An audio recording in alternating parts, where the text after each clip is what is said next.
So, my Taro Ball switches just came in the mail from Candy Keys, and as soon as I opened the box, I knew I'd made the right choice. Why? Well, basically aesthetics. Okay, well, there's a bit more to it than that, so let's get into it. See, the Taro Ball switches are an awesome looking, highly textile switch with a 65-gram spring that is both reasonably priced and readily available. Yet mysteriously, there hasn't been a single whisper of them online, so I guess I'm the first person to do a review on them? Well, I don't know, but let's get into it before someone else does. So according to Candy Keys, the Taro Ball switch is a tactile switch with a 65-gram spring for the bottom mount made by JWK. It's outfitted with an MX Clear-like stem, so we can essentially assume it has a T1 tactile leaf and an MX Clear-like stem. So no, this is not just a T1 Duroc recolor, it is however somewhere between an Ergo Clear and a T1. So the ridiculous made-up name on Reddit for this would be like Qualergo, Tergo, Dergo, I don't know. You guys comment what you think this should be called as a Franken switch, because I'm just awful at making up names for this. But you know how the switch names go. So, as I was making this video, an interest check for a very similar switch design popped up on Geek Hack. It's the Twilight switch. Looking at the switch design in details, it essentially seems to be exactly like a Taro Ball switch, with both having a palm stem, a PC top, and a nylon bottom, both being based off of T1s, but having MX Clear clone stems. They are of course very different aesthetically, so I'm looking forward to that one as well, but yes, very strange to see almost exactly the same switch show up when I'm making this video. So, in order to illustrate the switch for you, I will be lightly comparing it against two of the most popular tactile switches, and also the only ones I had unsoldered and ready for this video, so don't shoot me. But we'll be comparing it against the Invyr or Drop Holy Panda and the Glorious Holy Panda, two similar, albeit slightly different switches. Alright, taking the switches apart, there are some glaringly obvious differences between their builds. The spring length of the Taro Ball switch is by far the shortest, as is its stem length. Without measuring, I'd say the Taro Ball stem is nearly half the length of the two Panda switches, and its spring, in TX spring lengths, would definitely fall under short. The Holy Panda has a long spring, but the Glorious Panda has the longest spring of all, only slightly longer than the Holy Panda, but having tighter coils on both ends of its spring. Due to the Taro Ball being slightly lighter, at 65 grams versus the Panda 67, its initial press feels much lighter than the Glorious Panda, but only slightly lighter than the Holy Panda. Upon pressing the switches, the Taro Ball is the only one with a small bit of pre-travel, making it possible to lightly press the switch and not immediately be pressing into a tactile wall, like with the no pre-travel switches such as both of these Pandas.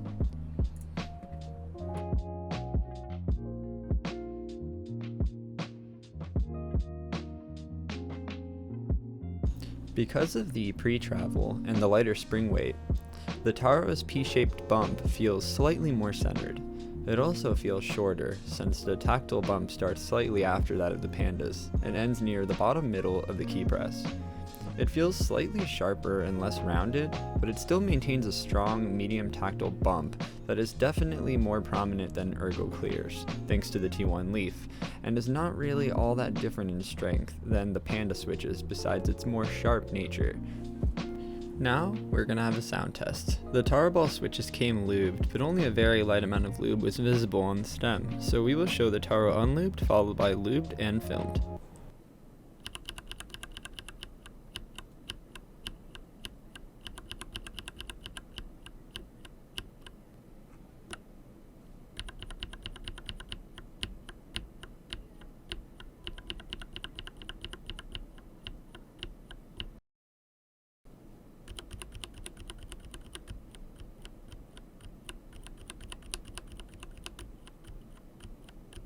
As you probably heard, the Taro were the scratchiest by far.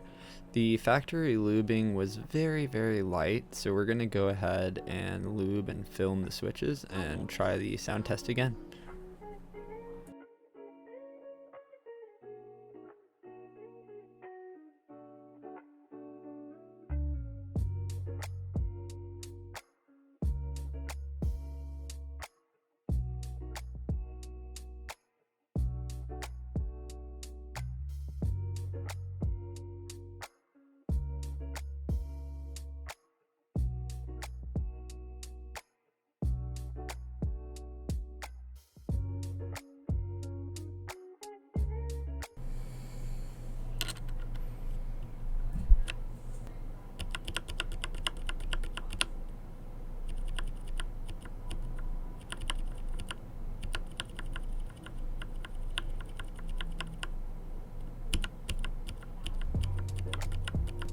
As you probably heard, a lot of the scratchiness went away, so what was left was a nice tactile switch with a very quiet sound. It has nowhere near the loudness or the clackiness of the Panda switches, and a lot of that probably has to do with how short the stem is.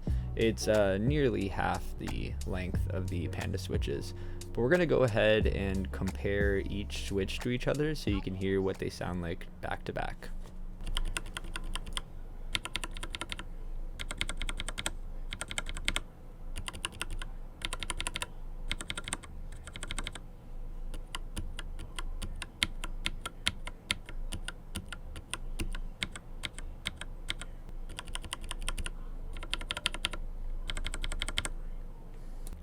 All in all, the Taro has a nice obvious tactile bump. The pre-travel is so slight that it will not affect the practical feel of the switch, even if you typically like no pre-travel, and the spring weight is just light enough to feel different from the 67 gram tactiles without causing issues with spring return or forceful bottom mounts. If you don't like the 65 gram spring weight, you can always spring swap to a heavier spring. I tried to go as light as 56 and it was too sticky to be practical, as the spring force did not overcome the tactile bump. But 62 grams worked fine, so you can go as light as that. Alright everyone, well thanks for watching the Switch review. I hope it helps you guys decide to whether you want to try it or not. I think it's a pretty unique Switch. It's a combination of two really cool switches, so yeah, I'm looking forward to testing out some more in the future. Thanks for watching everyone, and I'll see you in the next one.